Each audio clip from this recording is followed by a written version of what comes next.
Boa tarde, queridos. Sejam bem-vindos. Essa tarde de quarta-feira, dia 20 de maio, nós estaremos mais uma vez refletindo na palavra do Senhor.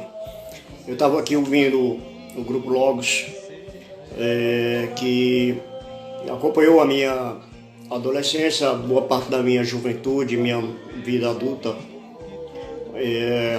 Ontem faleceu Dona Neuma, a esposa do Paulo César, ambos, esse casal, no final dos anos 70, começo dos anos 80, fundaram o Grupo Logos, e foi uma marca assim, dentro da música cristã, da música evangélica.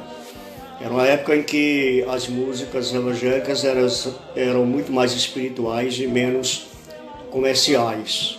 Ontem Dona Neuma foi para a glória, mas deixou sua marca aqui no mundo com músicas lindíssimas, como essa, né? Essa que está tocando aqui agora. Deixa eu aumentar só para vocês ouvirem.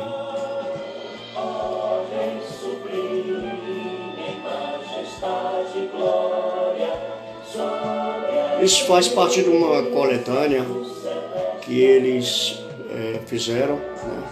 Você encontra várias na internet. Mas, meus amados, eu quero meditar nessa tarde no texto aqui da Palavra do Senhor, que se encontra em Lucas, no capítulo 19 de Lucas, mas eu quero ler apenas um versículo. A história é muito conhecida, a história de Zaqueu, o encontro de Zaqueu, o encontro que ele tem com Jesus, e eu quero apenas ler um versículo, que é o versículo 8, que diz assim: entre mentes, Zaqueu se levantou e disse ao Senhor: Senhor, eu resolvo dar aos pobres a metade dos meus bens, e se em alguma coisa tenho defraudado alguém, restituo 4 vezes mais. Senhor, eu resolvo. Queridos, a nossa vida ela é feita de escolhas. É certo que tem certas coisas que não dá para a gente escolher. Por exemplo, a gente começou o ano, mas a gente não esperava que fôssemos pegos por essa pandemia que pegou todo mundo de surpresa, né? Ninguém imaginava isso, não dá para prever. Mas tem coisas que somos nós que resolvemos. E eu não estou falando aqui questão teológica do livre-arbítrio versus predestinação, não. Eu estou falando de escolhas básicas do dia a dia, como com que roupa eu vou vestir, com que comida eu vou comer, café da manhã, que hora que eu vou sair, que hora eu volto, coisas desse tipo. E toda escolha que a gente faz, ela tem suas consequências, né? Porque nós, queridos, na realidade, nós somos aquilo que nós fazemos. Algumas pessoas até pensam que nós somos aquilo que a gente fala ou aquilo que a gente sente. Mas isso é enganoso. Até porque nem sempre a gente fala o que a gente está sentindo e nem sempre aquilo que a gente sente a gente expressa, né? Então, na realidade, nós somos aquilo que nós fazemos, que nós realizamos. Os nossos atos são que nos revelam quem nós somos. E por isso que nossas escolhas elas são tão importantes. Nós estamos falando aqui sobre um homem chamado Zaqueu, que era um cobrador de impostos, chefe dos publicanos, ou seja, eles chefiavam uma equipe de cobrador de impostos ali em Jericó. E Zaqueu é um homem que ele fez uma escolha na vida dele. Em determinado momento, ele era funcionário público, mas ele resolveu tirar proveito do seu cargo, tirar proveito da facilidade que ele tinha como cobrador de imposto para enriquecer. E aí Zaqueu se corrompe. Zaqueu ele defrauda, Zaqueu ele arrecada mais do que era devido, ele acumula riquezas usando desse expediente de exploração do povo e ajunta para si riquezas, tesouros da iniquidade. Esse foi o estilo de vida que ele escolheu, pelo menos numa boa parte da sua vida. Só que toda escolha que a gente faz, como eu disse, ela cobra o seu preço, não é? E Zaqueu, com certeza, queridos, ele vivia atormentado, talvez por sentimento de culpa, talvez por a própria família que o cobrava por isso. Eu não sei. Eu não sei o que foi que fez esse homem, a determinado dia na sua vida, ele resolveu mudar de atitude. E isso acontece, amado, justamente na última vez em que Jesus vai passando por Jericó. Jericó é talvez a cidade mais antiga do mundo. A cidade que ficava pertinho ali de Jerusalém. Ficava, não fica. E a última vez que Jesus vai passando por aquela cidade, pouco antes dele ser executado, ele tem esse encontro com esse homem. E no dia que Jesus se encontra com Zaqueu, é o dia em que a vida de Zaqueu muda completamente. Aquele homem odiado pelo povo, desonesto, aquele homem que vivia explorando o povo, esse homem, ele nesse dia, ele toma uma decisão. Ele resolve mudar completamente o seu caminho, a sua vida. E a primeira coisa que Zaqueu faz, queridos, é se converter. Ele se converte e o texto expressa, amados, esse momento da conversão dele de uma forma muito assim maravilhosa no versículo 6. O texto diz que ele desceu daquela árvore quando ele ouve o convite de Jesus, ele desce depressa e recebe Jesus com alegria. Essa expressão, recebe com alegria, é isso que eu quero chamar a sua atenção aqui. A alegria desse encontro, a alegria de receber Jesus, a alegria, querido, de receber a salvação, a alegria que ele sente naquele momento da oportunidade de mudar o rumo da sua vida no dia que ele encontra Jesus. E aí, como prova, queridos, dessa conversão genuína de Zaqueu, ele toma duas atitudes. E eu não acredito em conversão sem atitude. Eu não acredito em conversão só da boca para fora. Eu não acredito em conversão, queridos, que não tenha como consequência uma reviravolta na vida da pessoa. Porque há pessoas que dizem que se converteram, mas continuam cometendo os mesmos erros, os mesmos hábitos, com o mesmo linguajar, os mesmos costumes. Isso para mim não é conversão. Conversão é mudança de rumo, é mudança de direção. E aí ele toma duas atitudes, queridos. A primeira, ele diz aqui, eu vou ler até o versículo para vocês verem. Ele diz no finalzinho: Senhor, eu resolvo dar aos pobres a metade dos meus bens. E se em alguma coisa tenho defraudado, se em alguma coisa eu tenho roubado, se em alguma coisa eu tenho sido desonesto, eu restituo 4 vezes mais.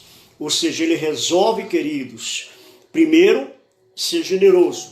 Da metade dos seus bens distribuir com os pobres. E depois ele resolve restituir aquilo que ele tinha roubado. Queridos, hoje eu e você, nós precisamos tomar algumas decisões na nossa vida. Nós precisamos tomar algumas direções na nossa vida que venham talvez fazer essa revolução que a vida de Zaqueu passou por ela. Eu me lembro quando eu era criança, eu estudava no colégio municipal ali em Garanhuns, e eu me lembro de uma frase que tinha escrito na parede do corredor do colégio, muito conhecida essa frase, em latim: errare humano est, que significa errar é humano. Com certeza você já deve ter ouvido essa expressão. Mas talvez você não tenha ouvido ainda o restante dessa frase, ou seja, aquilo que alguém emendou, consertou nessa frase. Quando diz que permanecer no erro, isso é burrice. Permanecer no erro, queridos, é loucura, é tolice. E quando a gente, amados, cai em si, que a gente está no caminho errado, que a gente está numa vida errada, que a gente tomou uma decisão errada lá no passado que trouxe consequências desastrosas para a nossa vida toda. Quando isso, amado, está claro para a gente, só nos cabe tomar uma decisão, queridos, que é tomar o caminho de volta, é a conversão, é a mudança de rumo da nossa vida, que é isso que Zaqueu fez. Então eu queria deixar alguns conselhos aqui para você, se é que eu posso. Primeiro, querido, resolva buscar as primeiras coisas primeiro. E o que seriam essas primeiras coisas? Devemos, amados, em primeiro lugar, buscar o reino de Deus e a sua justiça. Devemos, em primeiro lugar, adorar a Deus, adorar o Senhor, cultuar ao Senhor, dedicar ao Senhor o nosso melhor, o nosso tempo, nossa voz, nosso talento, nossas primícias. Adorar o Senhor. Uma coisa fora, mesmo que ela seja boa, mas se ela estiver fora de foco, amados, ela pode nos levar à ruína. Veja o exemplo do jovem rico, um homem rico, que teve esse mesmo encontro que Zaqueu teve com Jesus. Ele teve a mesma oportunidade, mas ele resolve ficar com seus bens, com seu tesouro, com seu dinheiro, e ele rejeita a dádiva da salvação que Jesus estava lhe oferecendo. Então, primeiro, querido, resolva colocar Deus em primeiro lugar na sua vida. Segundo, resolva investir mais em sua família. A nossa casa, ela precisa ser esse lugar onde Jesus seja acolhido, seja recebido com alegria. E oxalá que a gente tenha essa mesma alegria que Zaqueu demonstra aqui, quando o texto diz que ele recebe Jesus com alegria, né? E ele leva Jesus para sua casa, e ali é uma festa, um banquete, uma celebração, a ponto de Jesus dizer no versículo 9: hoje houve salvação nesta casa, pois que também este é filho de Abraão. Ou seja, querido, resolva investir naquilo que você tem de mais precioso, que é a sua família, para que a sua casa seja também esse lugar de celebração, para que Jesus seja acolhido dentro da sua casa com entusiasmo, com generosidade, com prazer, que a nossa família seja alvo dos nossos mais elevados afetos e dos nossos maiores investimentos, das nossas mais fervorosas orações. Porque investir na família é semear em campo fértil, que mais na frente nos dará uma farta colheita. Terceiro, querido, resolva cultivar uma vida devocional mais abundante e mais rotineira. A vida ela é muita correria, né? E agora nem tanto, porque a gente foi forçado a ficar parado, né? Mas quando esse negócio terminar, querido, não corra tanto. Diminua, pise um pouquinho no freio, né? Acelere menos. Faça com que a sua vida, queridos, ela ande no ritmo adequado para que você coloque as coisas nos seus devidos lugares. Tome a decisão de estudar mais a palavra de Deus. Tome a decisão de frequentar a igreja, querido. Não seja falho na sua frequência aos cultos. Não seja falho em conduzir a sua família até a casa do Senhor e para adorar ao Senhor. Restabeleça, queridos, a prática da oração, do culto na sua família. Tome a decisão, queridos, de fazer com que a sua casa seja um lugar mais espiritual.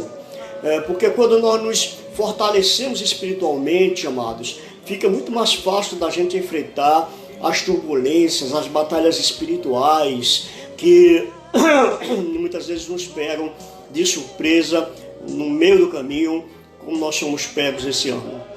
Em quarto lugar, meu amado, tome a decisão de ser uma bênção aonde quer que você esteja. Mas tome a decisão de ser uma bênção na sua igreja, especialmente. Você deve florescer, amado, onde você está plantado. E na sua igreja é o lugar onde você coloca os seus dons e os seus talentos a serviço do reino. A igreja é o lugar, queridos, onde você investe aquilo que Deus tem te dado como dádiva, como bênção, como graça. É o lugar de você ser ministro da paz, ministro da reconciliação, de você ser um pacificador. É o lugar de você investir na sua vida espiritual, mas também investir na vida de outros, dos seus irmãos, daqueles que estão chegando do mundo. É o lugar de você consolar e você ser consolado, de você encorajar e fortalecer aqueles que estão mais fracos na fé. É o lugar de você se alegrar com os que se alegram e chorar com os que choram. É o lugar de você ser abençoado, mas também, especialmente, o lugar de você ser um abençoador. Meus amados, muitas vezes nós levamos uma vida muito egoísta do ponto de vista espiritual. E nós precisamos pensar mais no próximo, precisamos pensar mais na edificação e no crescimento do nosso irmão. Não só da nossa família, mas do nosso irmão, do nosso próximo, daquele que está sentado do nosso lado. E a igreja é um local ideal para isso. Para você investir, queridos, a sua vida, os seus talentos, investir o amor que Deus colocou no teu coração, investir esse espírito que Deus te deu, né, dentro de você, colocou dentro de você, para que você seja um instrumento da graça do Senhor na vida de outras pessoas. Para aqueles que chegaram depois, eu estava falando aqui justamente sobre o Grupo Logos, ouvindo essas músicas maravilhosas, como essa. Talvez, amados, muitos de vocês não tenham acompanhado a trajetória do Grupo Logos. Eu tenho um irmão que, lá em Paulo Afonso, e há muitos anos atrás, Stefan Zweig, e ele só cantava música do Logos. E quando eu escuto o Logos, eu me lembro dele, né? Situações nessa vida me fazem sentir que não sou forte a ponto de até resistir. Dá-me mais graça, Senhor, dá-me mais graça. Senhor Jesus, eu não aguento os espinhos, mas se a cruz é o fim desse caminho, eu te agradeço. Músicas maravilhosas, amados, que vêm encher a nossa alma de paz, vêm nos abençoar. E essa irmã que eu estava falando, que foi uma das fundadoras do Grupo Logos, juntamente com seu esposo, o Paulo César, e que faleceu ontem, ela foi embora, ela está na glória, hoje ela está com Jesus. Mas, amados, ela deixou a sua marca, ela deixou a sua bênção aqui, ela deixou, queridos,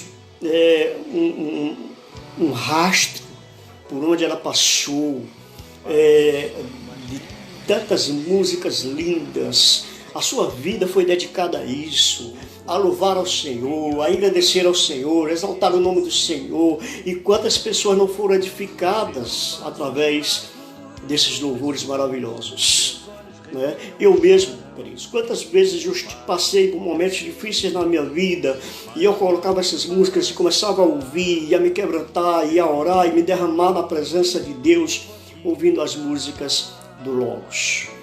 Meus queridos, eu tenho que colocar aquilo que Deus me deu à disposição dele, para ser usado aonde ele determinar. E eu não tenho o direito, querido, de reter aquilo que Deus me deu. Eu não tenho o direito, queridos, de reter a bênção do Senhor só para mim.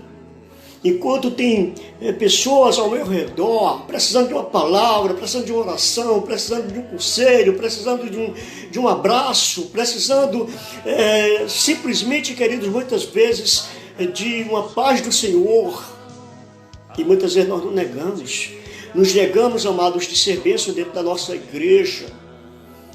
Quantas e quantas vezes, queridos, Deus nos deu um dom, nos deu um talento, culto, e a gente está sentado no banco da igreja, escondendo, retendo, e um dia nós vamos estar frente a frente com Jesus, olhando nos seus olhos, queridos, e nós vamos ter que prestar contas de tudo aquilo que o Senhor colocou em nossas mãos, e que muitas vezes nós temos feito como aquele sujeito da parábola, nós temos enterrado,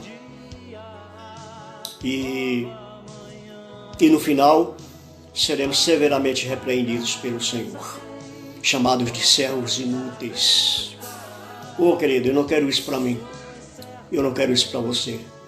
Eu quero que no dia do reencontro com o Senhor seja dia de fato de alegria, como aconteceu com Zaqueu, que ele desce daquela árvore, ele recebe Jesus com alegria, leva Jesus para sua casa, e aí Jesus diz para ele: hoje houve salvação nessa casa, porque há evidências de salvação deste homem. Ele diz que vai restituir 4 vezes mais a quem ele tem defraudado, mas não só isso, ele vai pegar metade dos seus bens e dividir com os pobres. E aí Jesus diz: de fato, esse se converteu, porque eu estou vendo a evidência da conversão, não é uma coisa apenas da boca para fora. E o final dessa história, amados, termina com o versículo 10, quando Jesus diz: porque o Filho do Homem veio buscar e salvar o perdido. Foi para esse que Jesus veio.